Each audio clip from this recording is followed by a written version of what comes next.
Hi, everyone. All right, so we're gonna be starting the next one. It's called Developing the Digital You, Creating a Strong Social Media Presence to Expand Your Professional Network. Basically, the concept behind this is we all know that social media is really important, but how do we develop a strong profile? How do we maintain it? And how do we sustain it long term? So we have people at various stages in their career entering social media at various times to give you a versatility of how it works with different experiences, different environments, and lessons that we've learned along the way to be successful at using social media. As a group, we have, that was really fast. As a group, we have no disclosures to declare. We also don't have a lot of slides because we wanted to just talk and be people. So these are us. I'm Mike Gottlieb. I'm an assistant professor of emergency medicine at Rush University Medical Center in Chicago. All of our Twitter handles are here and will stay up, so feel free to tweet at us. Wendy, you want to go next? Or Laura? Laura Westafer. I'm an assistant professor at UMass Med School Bay State. I'm Wendy Coates at Harbor UCLA Medical Center in Los Angeles. I'm Jim Miner from Hennepin County Medical Center in Minnesota. And hi, I'm Seth Trueger at Northwestern University, also in Chicago. I also spend part of my time as digital media editor for Gemini. All right, so one of the things to just kind of start off with is why does this matter? Why does social media matter? Why are we spending time on this? Because one of the things I find particularly valuable or important for me is that my time's pretty limited. I have to find a way to decide how I'm going to do one thing or another. So why should I invest my limited time in social media? Right? Why should I select this as opposed to a paper, as opposed to teaching, as opposed to something else that may also occupy my time? And I think one of the things that kind of resonated with me is it creates your virtual community of practice. It creates your group of people. It creates the sense that you're not alone, right? When we face a really bad case, when we have a really difficult struggle, it reminds you that EM, we're a community. There's all this about it. It helps to ground us. So part of it is this wellness piece of it. And part of it is scholarship. Right? It opens doors not only to knowing about what's out there, it exposes you to what research is out there in a much faster way than I might traditionally find it. It helps to, there are so many studies that have both come from social media and personally that I have recruited participants from, that we have developed collaborators from, that you've been able to utilize social media as a resource for this. Then when your study is done, it gives you an opportunity to actually get it out there, right? It helps you to translate that knowledge. It helps you to spread it out there. It helps to increase your citation rates. It helps to increase your visibility. It helps to increase your alt metrics, which is an increasingly recognized outcome. And I keep a lot of this in my mind because if I'm trying to decide when I should do something or not, it helps to remind me, yeah, social media is really important and I need to build it into my time. I need to build it into my schedule because there's a specific outcome. And so having that kind of in your monitor and in your mindset of, yeah, why am I going to devote time to this? I like to rehash, this is what the value comes out of it. There's an academic value. There's a wellness value. There is a knowledge translation and improving knowledge dissemination value. And that helps to sometimes, for me, to help keep me a little bit more grounded when I say, okay, I need to keep up with social media and stay involved in that. What about you guys? What's your takes on it? So I just want to speak to the community of practice aspect. One of the most valuable things, and the reason I joined social media as a third-year med student is I was in Dothan, Alabama, which is the peanut capital of the world. I'm sure you're all familiar with Dothan. But there wasn't a lot of influx of knowledge. It wasn't an academic medical center. And so I had questions about the practice and the medicine I was being seen that wasn't necessarily being answered there. And so I turned to Twitter and I turned to social media where I could kind of see what people were doing elsewhere. And it really sort of checked what I was learning. And even now as an attending, I can look and I've trained at the same place where I did fellowship and I now practice there as an attending. And that's kind of dangerous because you get used to your silo and how you do things and you forget that maybe it's dictated by geography or formulary, not necessarily what is actually best for our patients. It's more habit. So I found it very useful to get sort of that exposure. And then just a disclosure, my entire career has been made on social media. I'm now editor, one of the social media editors for Annals, and disseminate people's research that way. I'm pretty sure I got my K-12 just based on some social media stuff. And one of the bridesmen in my wedding I met on Twitter, Jeremy Faust, who I do a podcast with. So I've got a lot from this, and so I'm very invested in it, but I just wanted to speak to there's a very personal component. As an educator, there's a very real component, and then as a clinician, it's just invaluable. I don't know. We can share. Okay, that's all right. All right, so for me, I think that social media is important because it's the direction that the world is going. And it first occurred to me whenever I was hearing my kids talk about all of these relevant world events. And, you know, like if you watch the evening news right now, then there's Cialis, and there's Depends, and, you know, there's like all of these things about horrible medical conditions. So you know that the TV news is aimed at all of these really older people. And my kids would say, oh, you know, I'd say, well, where did you hear about that? And they were accurately reporting things. And like, oh, it was on Reddit, it was on BuzzFeed or whatever. And, oh, my friend tweeted about this, or I saw it on this Facebook article. And so it's kind of curious that this whole generation of people who are soon going to be running the world, we're using a different way of getting information and sharing information and interacting with one another. And one of my kids would like regularly hang out online with his friends that he went to school with, instead of, you know, getting together in somebody's house or in their basement or something. And so I believe that social media is important for all of us of all generations, because it's where the world is heading. And so you can sort of not be your age when you're in this medium. Well, my thoughts are somewhat historical. So you're sitting here at a digital media thing, and probably none of you have seen a tweet out of me in a couple of years, maybe a year. Why is that? I'm still actually very involved. I'm the editor for electronic publications for AEM, but I do it all by proxy now. So this started for me as about 2007. Dave Cohn became the editor-in-chief of AEM from Michelle Barros and said, hey, we need an editor of electronic publications. You've got the website and social media, which only kind of existed then. So we just kind of had to start doing it. And so I would put articles on Twitter and Facebook, because we didn't know which one would take, as AEM Online, which is my Twitter handle at the time. And then I'd switch back to Jim Miner and respond. And then AEM would respond to Jim Miner. We'd go back and forth, and there was almost a year where that's all of the social media content for AEM. And then the social media committee got formed a year later. And we were at this meeting, and like, hey, we want a Twitter feed for this meeting. That's really cool. That's what all the great meetings do. Same problem. So we had SAEM Online was our Twitter handle. And me and Jason Nomura and Nick Jeans all could sign in as that. And then we would respond as ourselves and generate tons and tons of Twitter content. So it looked like people were on Twitter, but it was just the three of us. And every now and then I'd come back in as AEM instead of SAEM, and AEM would comment into SAEM. Anyway, it's come a long way since then, because eventually it went from something that we did generate work to I could have been on it 24/7. I think any of you have done a lot of social media work. At some point, it becomes overwhelming. You either have to cut back and form a schedule to work with, or you've got to hand it off. And so now we're multiple generations away from that, where now all I do is talk to people who do all that posting for me.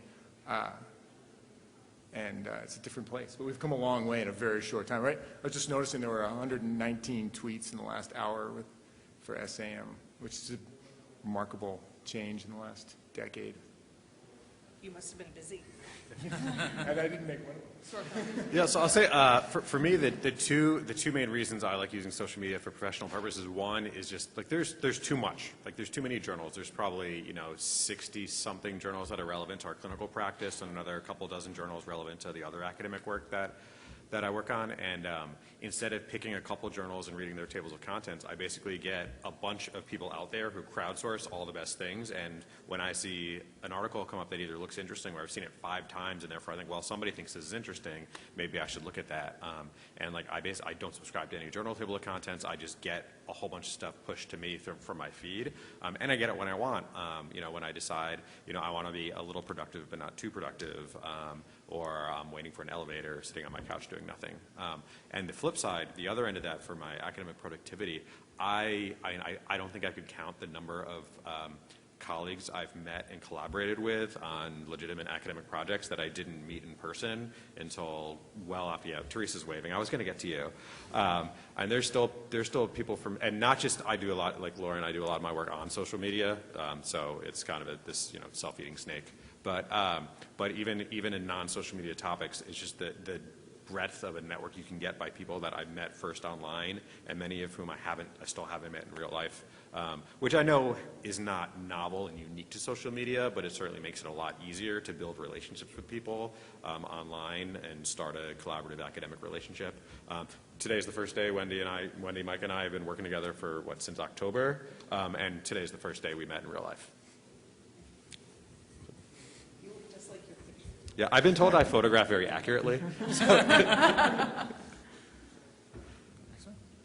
there any questions?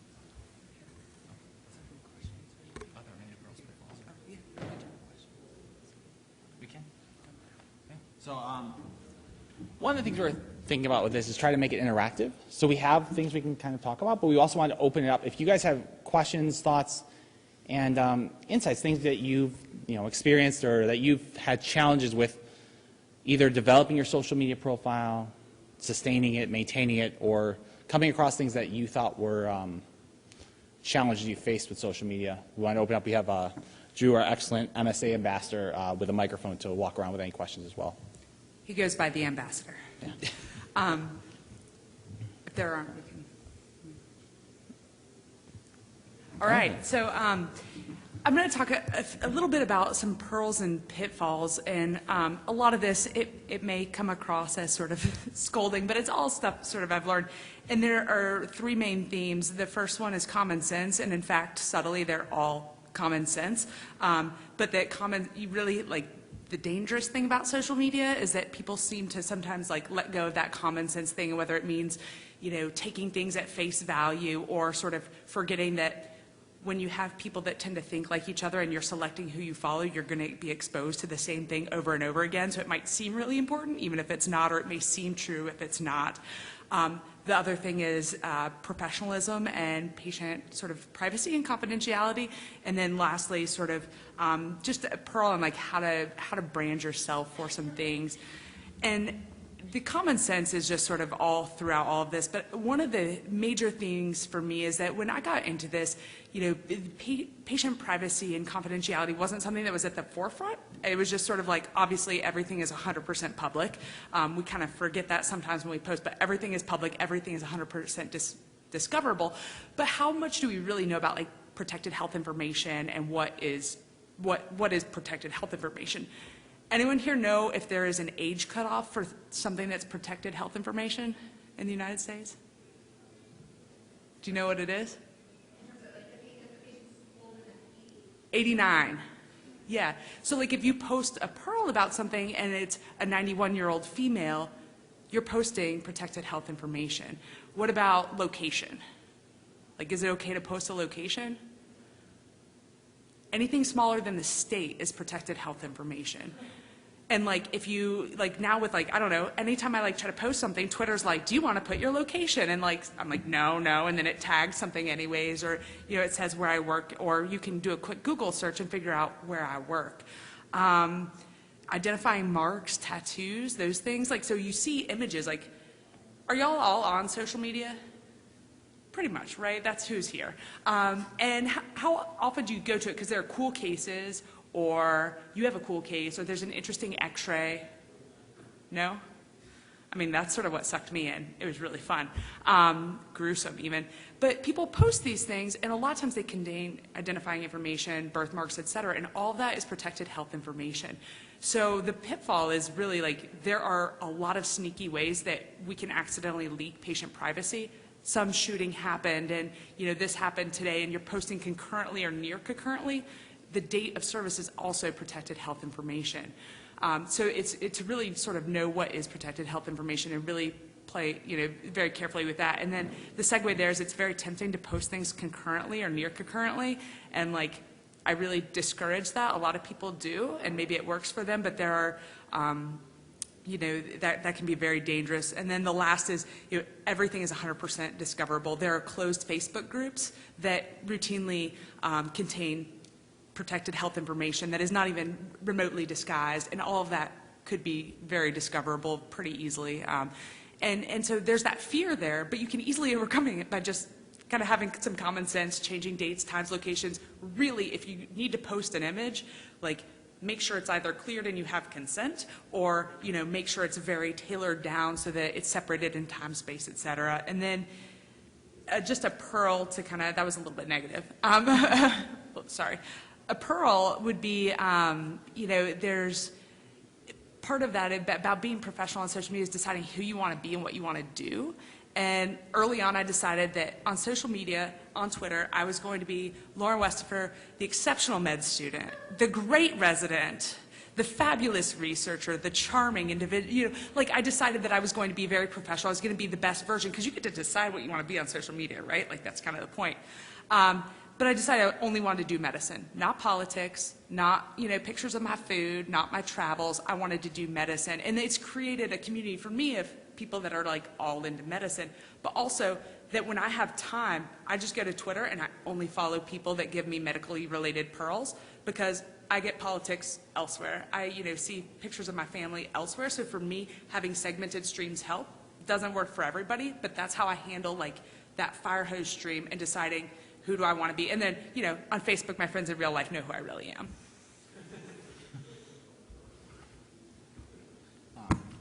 And so, building off of the pictures themselves, one thing to be cognizant of is that while you may be focused on one part, and we're like, oh, wow, this is a really great image, and it's not at all identifiable, and it's clear this one corner, a lot of times there's stuff in the background that we may not have noticed at first, especially when you're the one who's seen it. So if you're going to use anything that's like patient-based, generally not good to do that, but if you're going to do something, you have some way that like it's clearly not identifiable, it's a 100% safe image, probably better have someone else look at it and be like, hey, just gut check me. Does this show anything that you would worry about? Is this anything here? You know, crop it down as much as possible. Generally, better not to include patient images just because it's a little high-risk image. But if it has something that's clearly not identifiable, no tattoos, nothing like that, be careful of the background. The other thing is a little bit of social media branding. I think it makes it easier if you figure out what your brand, kind of playing off what Lauren mentioned too, is what's going to be your brand? Who do you want to be?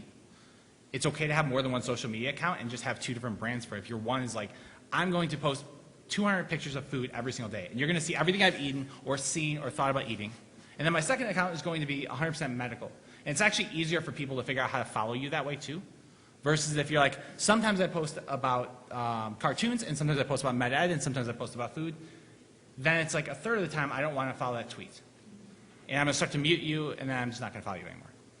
And so it's easier if you have like a brand that's pretty consistent in there. It could be two things, but try to be conscious of like who your brand is, and considering maybe even having two accounts if you just want to have two separate type social media profiles. You know, I think that's a really good point. I personally have a bunch of different profiles. I've got Jay Minor one up there, comments on cool things he sees at emergency medicine meetings. And I've got another one that's Mound soccer coach, because I'm a soccer coach, and all the players follow my tweets really, really closely. My most devoted followers.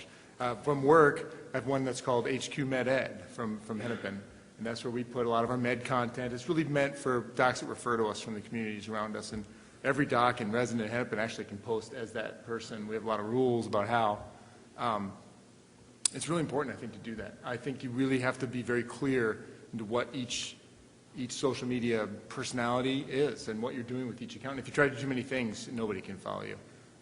And no one will like your post except your mom. And your alter ego. And your alter ego, yeah. And you can, of course, they can all like you, but if you do it right, they'll all be unrelated and they won't even see each other's posts. Your multiple personalities. I kind of operate from the other end of the spectrum, and I like having a kind of combined feed, but that's very much a personal choice that works for me, and I absolutely think that I understand why everybody else disagrees on that. I just like having one feed with everything. I like having a bunch of different communities that I can get different information from you know, my medical professionals, people that are more into like news and politics, which I think overlaps a lot with things that happen in medicine and health policy, as well as like librarians. And then from my friend who's a librarian, I got like involved in some military circles, and you just really get some cool, interesting stuff. But do you spend any hours of the day not on Twitter? I don't want to talk about that. Okay. But and that's actually, I think, He's currently tweeting. Yeah, a little bit. But one of the other things I think that's one of the biggest downsides, I think, that isn't talked about much is how much procrastination can happen on social media if you're not deliberate about it. And I certainly probably catch myself sometimes when I should be doing other things, spending much time like being what seems like it could be productive or as a time suck on Twitter. In fact, I have a blog that I basically rarely post to, and part of the reason is because I realized I could spend 4 hours making a nice blog post that only a handful of people would read, and instead I could spend 6 hours or 8 hours trying to like buff that up into an article for a throwaway newspaper or maybe even a journal. And ultimately that ends up rounding down into not doing anything with it. But I think instead of it just being that's 4 hours that's gone forever, I can decide to do something else with it.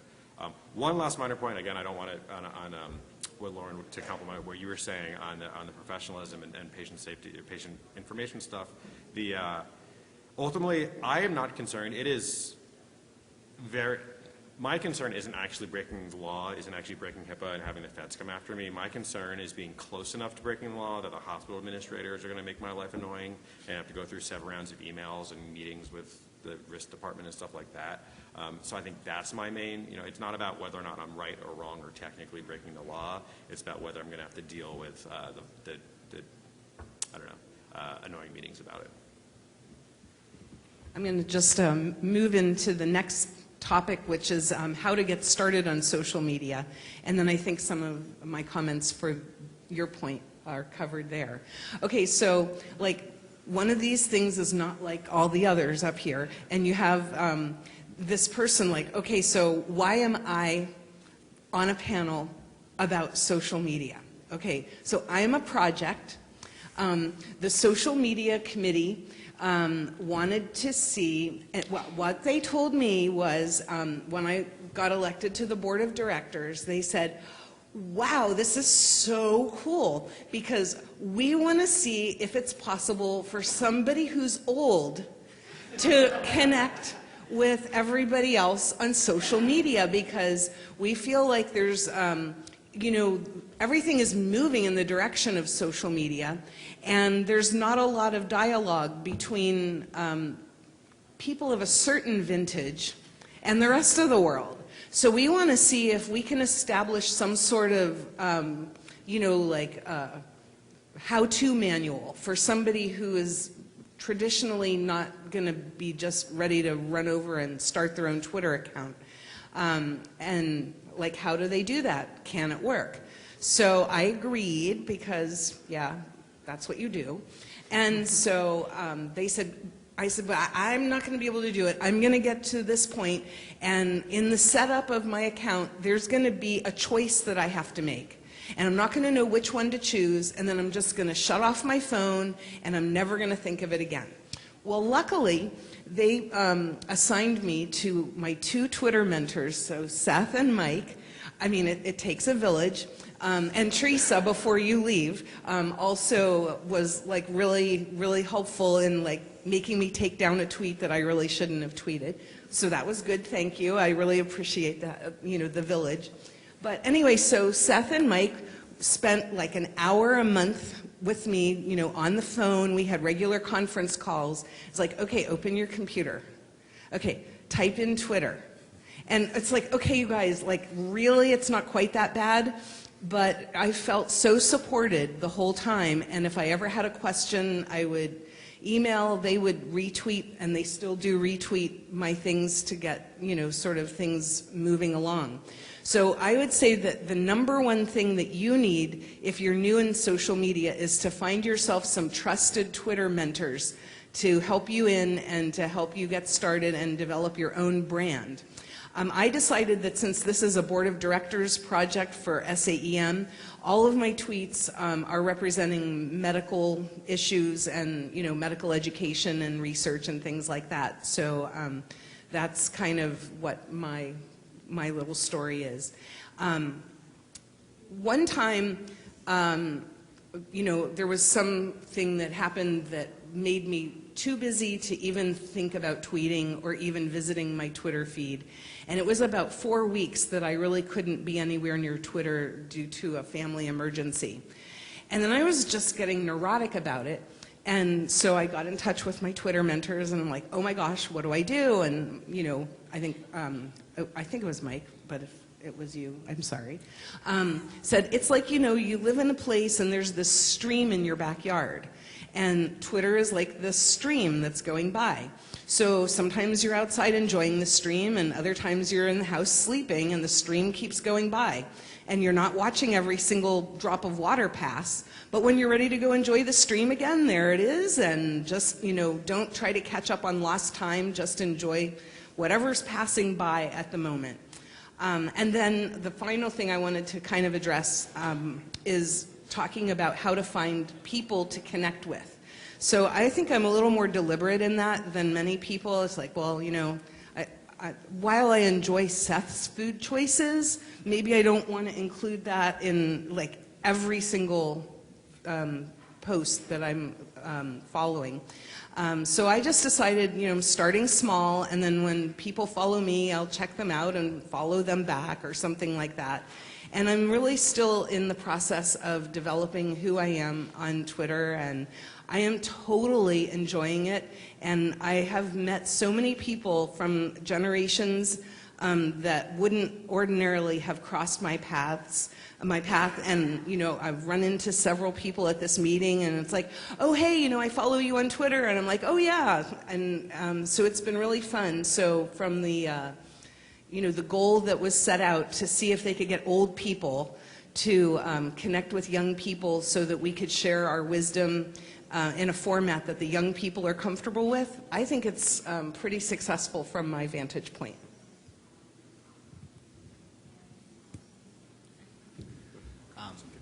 So one thing I'm cognizant of, when, for example, when I started up, No, go ahead.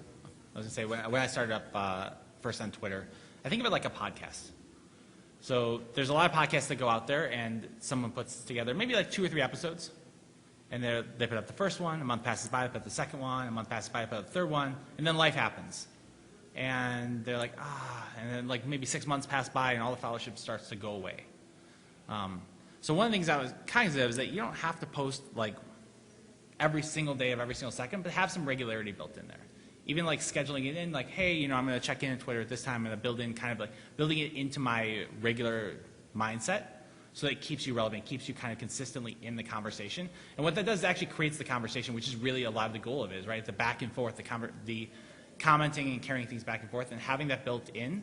It doesn't have to be like a run, kind of like what Wendy was saying. You can take some time away and come back to it, but just building it in so it's like, okay, when I come back, I'm going to maybe like once a day or once a week, I'm going to build it into my schedule, and having that continuousness, especially early on, helps to ingrain it and make it a little bit easier, I feel like, to start developing your followership and your community.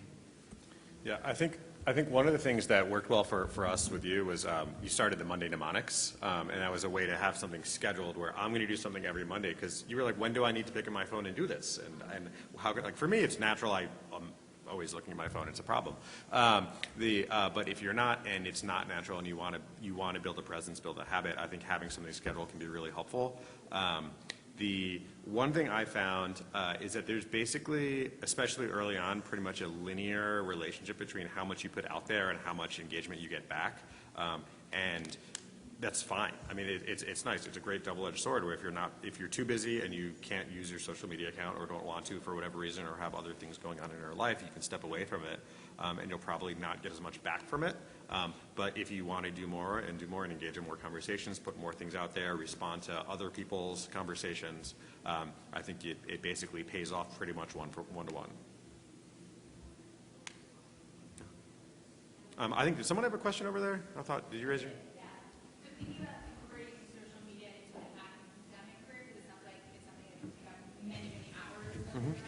So, sorry, might not make that enough, probably not. So, you know, assuming that you're not able to leverage your social media activity into being a social media editor or the official AAM tweeter, how do you incorporate sort of that time effort into, say, your CV or your sort of academic productivity when you're sort of talking about promotion? Sure. So I think the easiest thing, the probably lowest hanging fruit there, is to take the things you're already doing and talk about them on social media.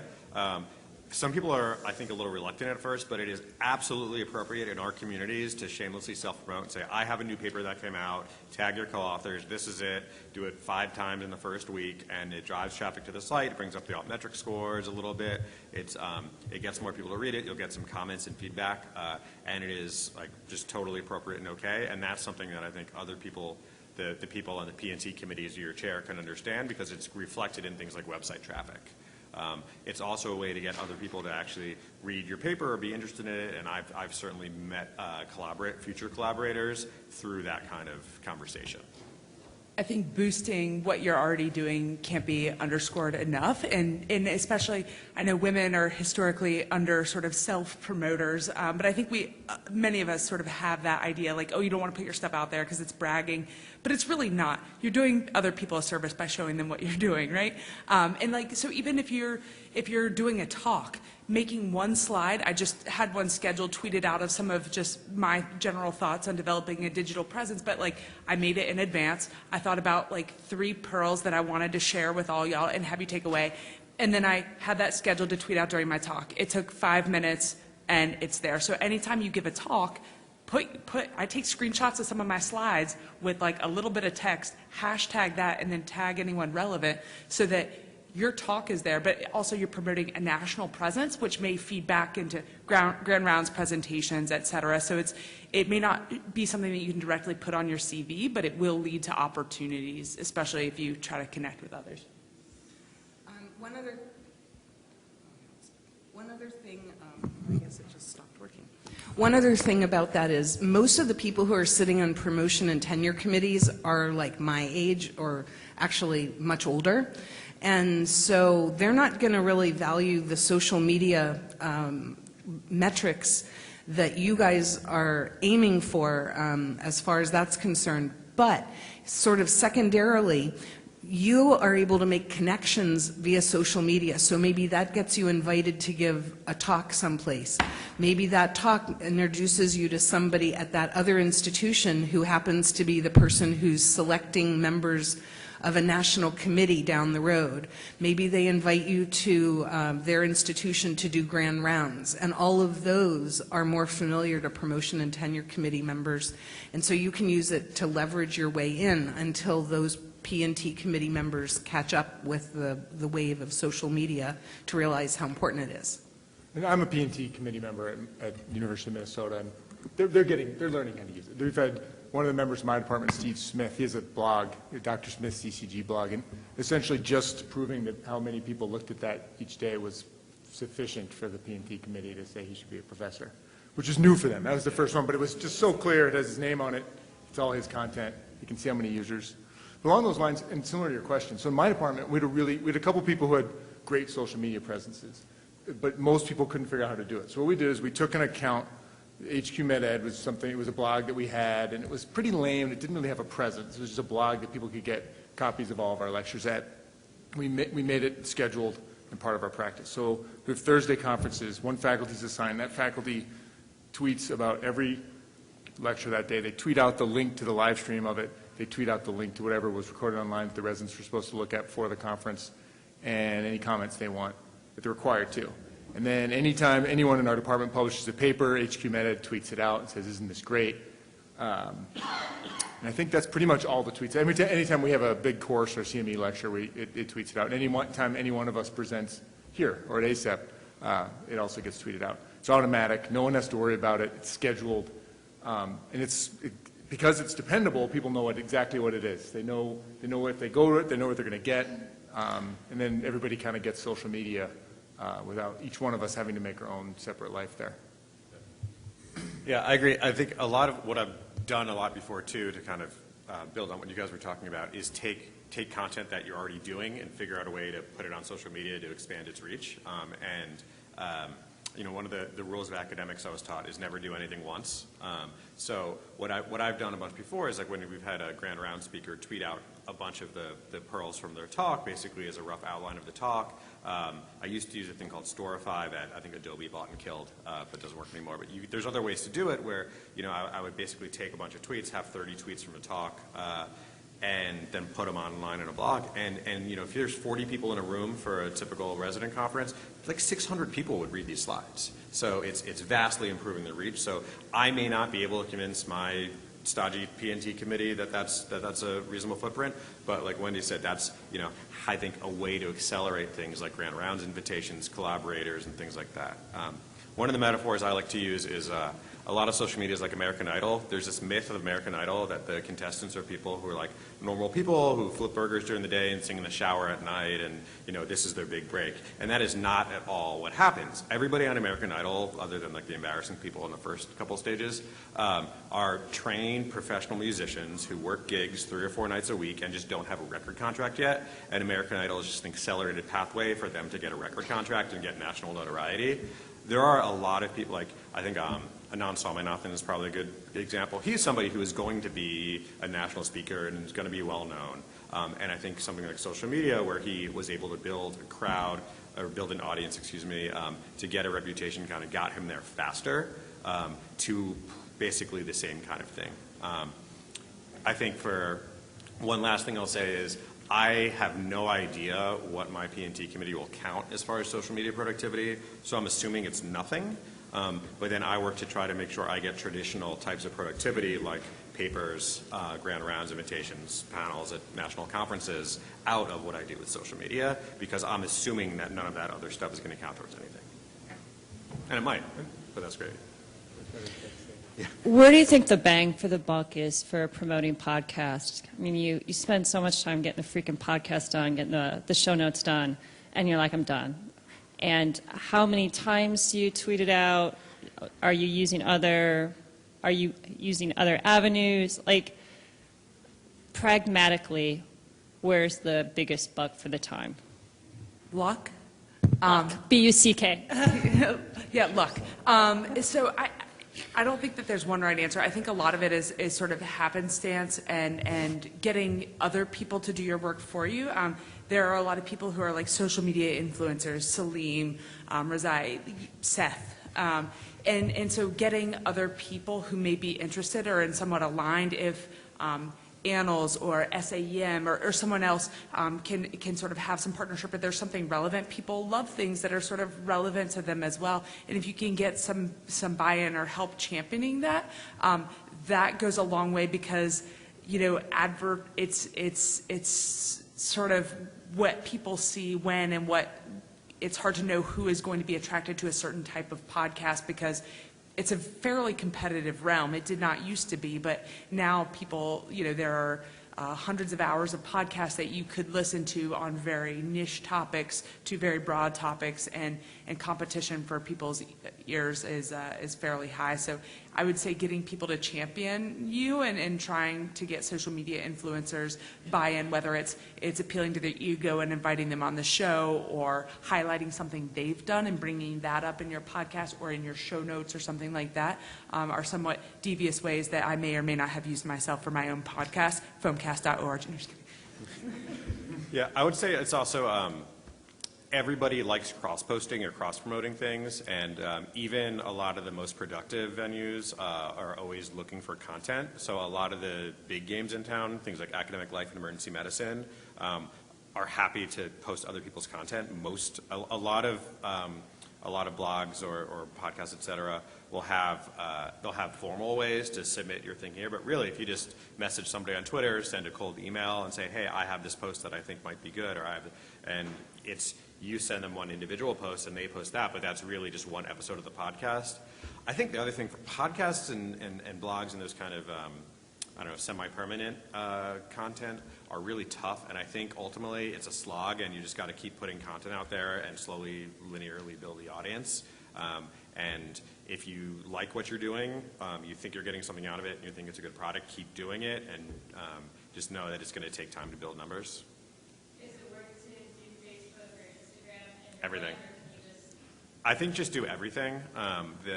Ultimately, there's different audiences on a lot of different media. So the people, like the kids these days, med students, nobody uses Facebook under the age of something.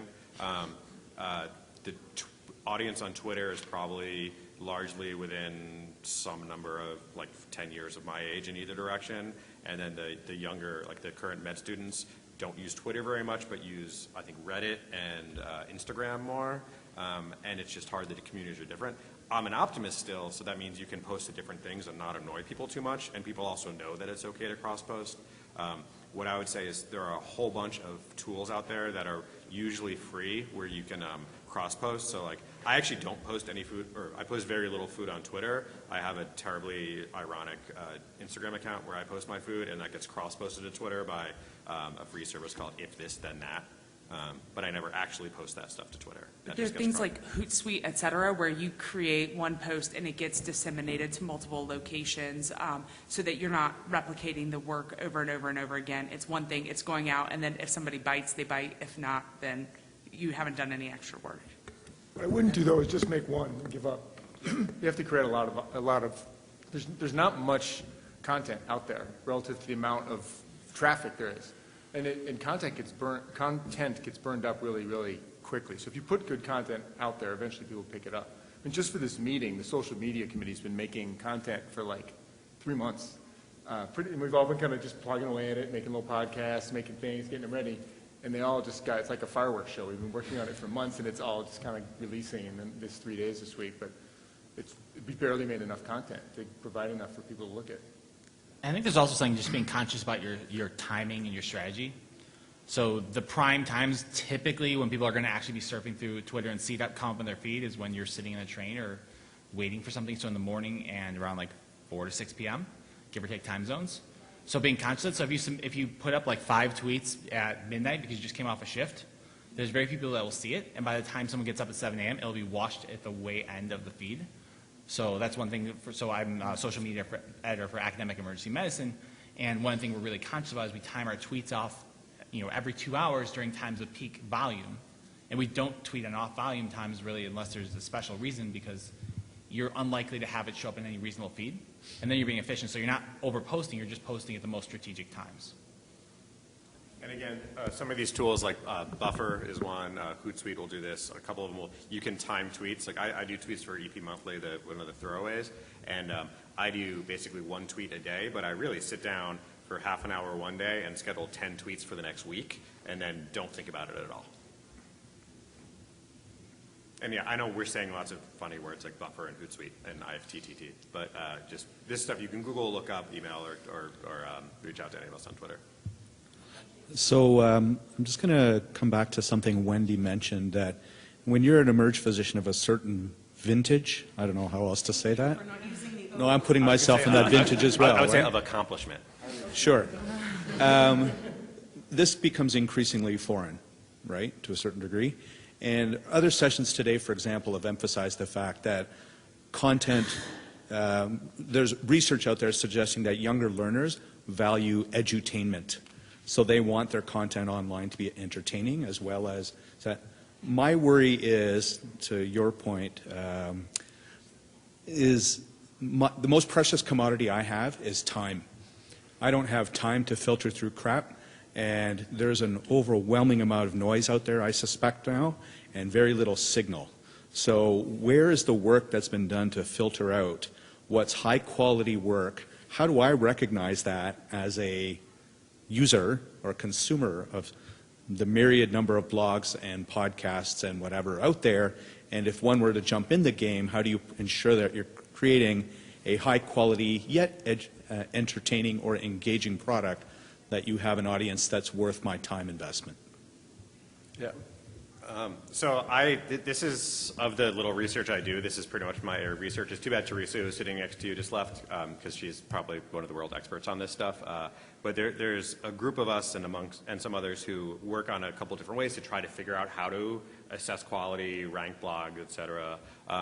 The ultimate answer from the main research question is that the tool that we developed and validated doesn't work much better than anything else, which is always fun research. There are a lot of blogs will do, like end of the year, here are top posts. There's a really easy place to start. It's called the Social Media Index, which Brent Thoma developed and is posted on Academic Life and Emergency Medicine. And it basically uses traffic numbers, so Twitter followers, Facebook likes, and the Alexa web rank scores as a proxy for quality and just saying like, a lot of people listen to MCRIT, that's probably a signal of quality, and there is some validity evidence behind that. You may not agree with all of those, but it's a good place to start because basically the first few dozen are generally some of the higher quality things and that most people would agree on. It's kind of like hospital rankings. You can, probably fight for or argue for a while about, whether the best hospitals are in Minnesota or Ohio. But at the end of the day, like, those are both pretty good hospitals. Go ahead. So I think, like, I would start with journals personally. Like, I think that a lot of the journals are doing things to filter stuff out and to get things out there that they aren't necessarily creating. Like, Annals has a podcast.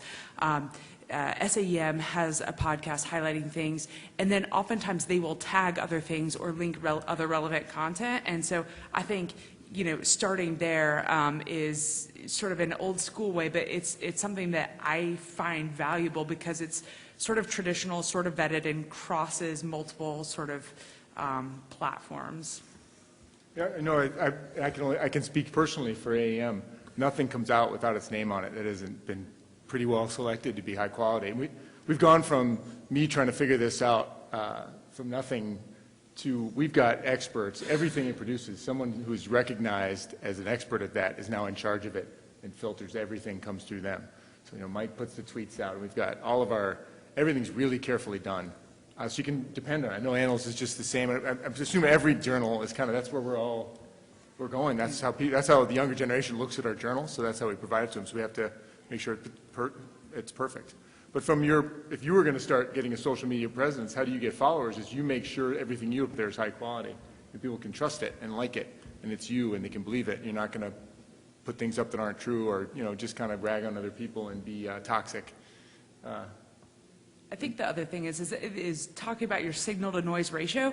That is certainly not novel to this medium, to social media, because the sheer number of my volume of my recycling bin that goes out every 2 weeks, that is journals that throwaways that I didn't even know that I was signed up for, is incredible. Like, it's a lot of stuff that I get in the mail, which is traditional, or even going to ASEP or SAEM, like, there are way more didactics and abstracts than I can keep track of.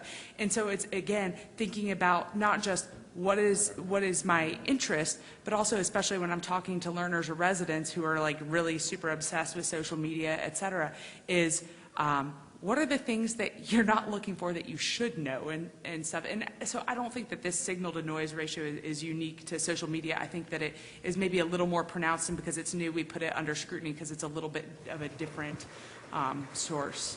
Yeah. Sorry, one last point. Sorry, so you can go next, but also we have an article coming out shortly in Academic Emergency Medicine Education and Training, which is the first of what's hopefully a long series that uses the metric quality tool that I talked about to evaluate blog posts within certain medical topics. We're calling it the SAM, what was it, the SOAR. SOAR. I'm blanking what SOAR stands for. It's SAM. Systematic online. Yeah, systematic online academic resources.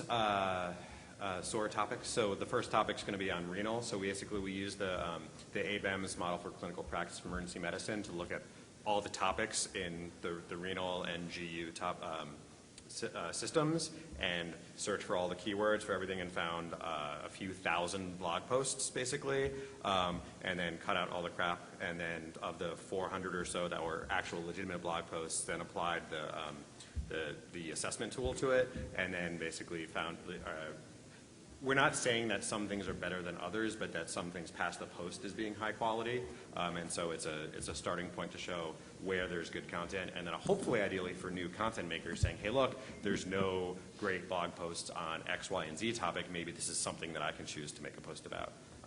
And it's now going to be a new article type in AEM, ENT, so anybody can do the same kind of systematic overview of another topic. So I think part of finding the signal to noise ratio too has to do with just time. As you go through and you get more experience, you start to identify, okay, these are people that I like to follow. I get their message. I trust them. They're reliable. And these are people that aren't. These are blogs that do this. These are blogs that don't. These are podcasts that are good for me, that I like them, that resonate with me, and these are ones that don't. The same way that the first time we talk to a patient is an M1 or an M3. You went in and you talked to the patient, they gave you a 30-minute story, and you sat there quietly, and at the end you're like, I don't know what they said. And then by the time you're a practicing physician, you can listen to them talk for a while, and you can filter it out, even though the same conversation's had. Right? We learn to filter with experience. The same thing happens with online media. You learn to filter with experience. So it's just kind of putting yourself out there and trialing it out and seeing what resonates. You got a question? Yeah, thank you for putting this together. I'm a researcher. Lauren, you did an infographic for my PE and syncope study. Thank you. The thing is that I've been very averse to it. One of my research nurses did all the tweets. She did an excellent job. She's become busy. I had never touched the Twitter, but there were a lot of tweets that went out. The question to you is that as a researcher with all academic EM, annals, and the funding organizations that fund us, they take care of all of the dissemination KT part. I now just respond to some of the queries that relate to my articles that are posted on Twitter. Do you, that's what I can do. Do you feel that is there like something else that I need to do in this space? Because I'm very averse to it, and I'm painstakingly sitting down in here, like trying to grasp some idea, like how I can handle this. So I have a one-sentence answer, but then you can expand. You need to get yourself a Mike or a Seth. What is that? You need to get a Mike or a Seth, a Twitter mentor, who can hold your hand until you develop who you are on the medium, and then I promise, Where it'll can get I more find these comfortable. people? Well, yeah, the person who's managing your Twitter feed would probably be a good place to start, but, yeah, and then you have something. A resident or med student who's interested in getting involved. So this is exactly why I got into research, and I am a budding implementation science researcher, and it's because research is zero good if nobody reads it, or if only a select few people read it. And a lot of dissemination is really not very well disseminated or thought out. In fact, that's one of the biggest pitfalls with guidelines is I'm doing some research now and people don't know about guidelines because they've never heard them because they weren't actually disseminated. And so I think that as researchers, we have an obligation to make sure, number one, I'm taking federal money to do some research. I need to make sure that it's getting out there and getting publicized. And so making sure that you're doing what you can, like, responding to my visual abstract draft saying, hey, this is okay, that's good. But whether it's getting a team to help you do it or not, just making sure that it gets out there and then taking control of how it's interpreted, because I think we've seen the lay press misinterpret articles frequently. And so I think that I think that it's super important to get involved from a dissemination standpoint. Yep. But if a tree falls in the forest, right? It's what's the point of doing all this great research, of taking federal tax dollars or from whatever charity group and exposing the research subjects to risk if nobody learns the lessons from it. So I think that's the kind of principal reason why I think it's good to get your research out there. Can I just, quick question. How much time do you spend on social media in your clinical work, while you're seeing patients, teaching, all that? What's your experience? Before I had a child, probably 3 hours a day. After I had a child, less than 1 hour a day because I don't like to model being on my phone. Yeah. I would say my official answer is I don't tweet while I'm at work. Or if I do, it's during downtime, like while I'm waiting for the elevator and not while I should be charting or thinking about patients. It's probably a better answer. What I fall short of this target. What I really try to do is do only one thing at a time. So if I'm playing with my daughter, I'm not doing Twitter. If I'm watching TV with my wife, we actually have tiers of show where there's no tweeting during Game of Thrones, there's tweeting when she watches Grey's Anatomy with me. But just trying to do one thing at a time and only have that kind of attention. When I'm in my office job, I have Twitter up in the background all the time because I can only spend so much time doing whatever it is without having a little bit of back and forth because I'm a typical ED doc. Yeah, for me, it varies by the day. What I try to do with the residents is I'll have a teaching pearl. I'll write it down for them as a Post-it pearl, and then I'll take a picture of it. And it's very little additional effort. I've already written it down. I've already had that moment. It takes me 30 seconds to post it up online. And then I tell the resident, hey, listen, tomorrow go ahead and look at this online. So it's a second round of repetition, right? You're doing some spaced learning. It's kind of reinforcing the educational principle, and it costs me almost nothing. I usually spend in anywhere from 30 minutes to an hour each day, and I'll just scatter it throughout there. Usually it's when I'm waiting at an elevator or something. There's nothing else I'm doing anyways, so I try to incorporate it into time when it's downtime anyways. Yeah.